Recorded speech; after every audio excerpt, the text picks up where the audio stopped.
श्री सुब्रह्मण्य पंचदशाक्षरी मंत्रः।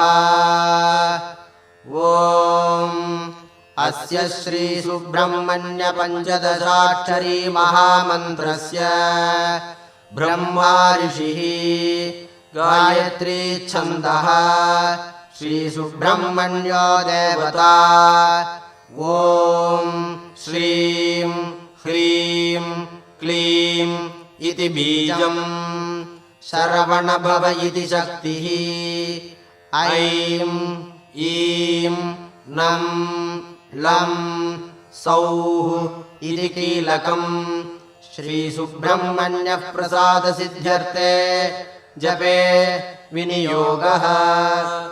ध्यानं सिन्दूरारुणमिन्दु पद्मजैभिः षड्भिर्मुखैर्भासितम्।